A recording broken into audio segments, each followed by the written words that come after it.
مولاي صل وسلم دائما أبدا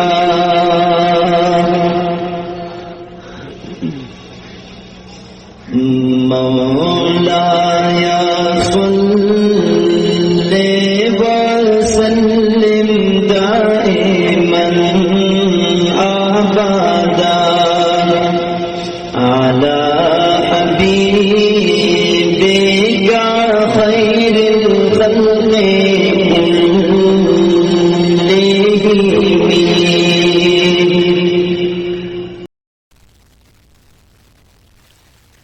بسم الله الرحمن الرحيم. عن أبي الدرداء رضي الله عنه قال: سمعت رسول الله صلى الله عليه وسلم يقول. حضرت ابو درداء رضی اللہ عنہ نے روایت تھی، فرمائی ما رسول اللہ صلی اللہ علیہ وسلم نورد الاغی فرمائل: من سلک طریقا یطلب فیہ علما، سوک چی د علم د حاصلولو د پاره پیو لار باندې روان شي، یطلب فیه علما، او دی په هغه لار کې علم حاصلې، یعنی د علم د حاصلولو د پاره چې څوک یو طریقه اختیار کړي او په هغه طریقه په هغه نهج باندې هغه علم حاصلې، سلک الله به طریقا من طرق الجنه، نو الله پاک دې روان کی په یو لار باندې د جنت د لارو، گویا کې د علم په لار باندې تګ او په د علم د حصول چې کم ذرایع دي په هغه کې په یو ذریعہ باندې علم حاصلول، دا داسې دي لکه د جنت په لارو کې په یو لار باندې تلل، یعنی د دې په بدله کې الله پاک انسان چې دی د جنت په لارو کې په یو لار رواني. وَإِنَّ الْمَلَائِكَةَ لَتَضَعُ أَجْنِحَتَهَا، او بشک فرشتي چې دي نو هغې خپلې وزرې ښکته کوي، رزن لطالب العلم، د طالب علم دا رضا د پاره، داغه د خوشحالولو، داغه د اکرام او احترام د پاره.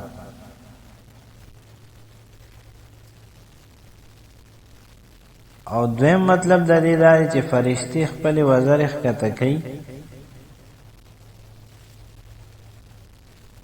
رضا لطالب العلم، د دې وجه نه چې دی د طالب علم په دې کار باندې په دې طلب علم باندې راضي دي، نو د اکرام او د احترام په طور باندې طالب علم ته فرشتي خپل وزرې ښکته کوي.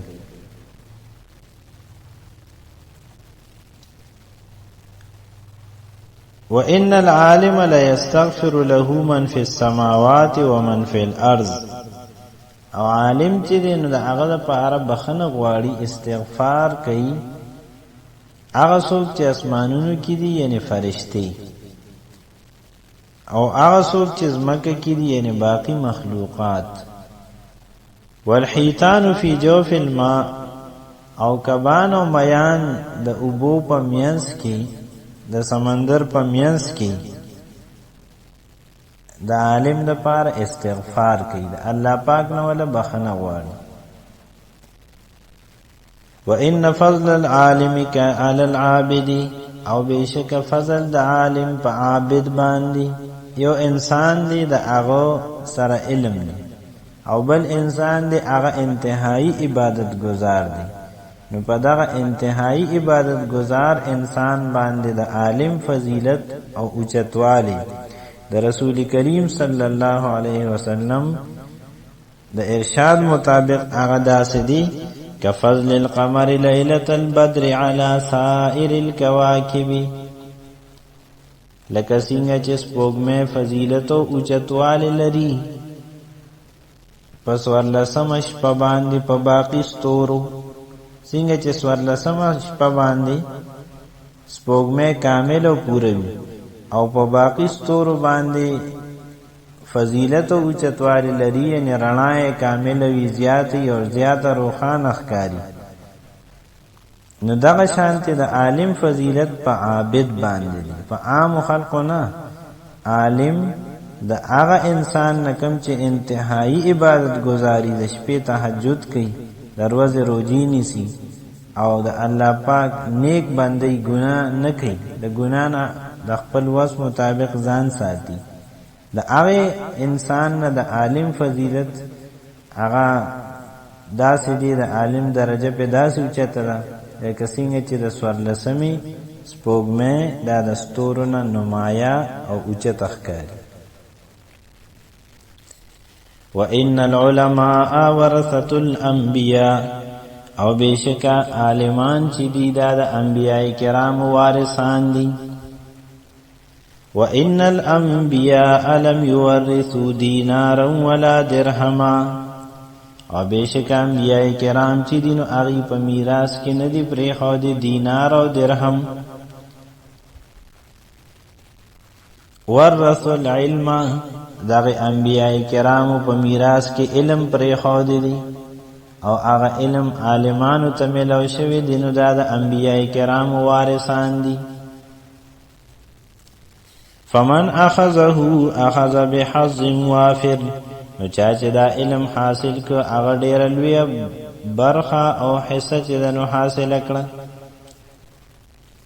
رواه احمد و ترمذی و ابو داود و ابن ماجه و الدارمی. دا حدیث مبارک دا په مسند احمد کې امام احمد نقل کړی دی، دغه شان دی په ترمذی شریف کې هم دی، په ابو داود شریف، ابن ماجه او دارمی کې هم دی.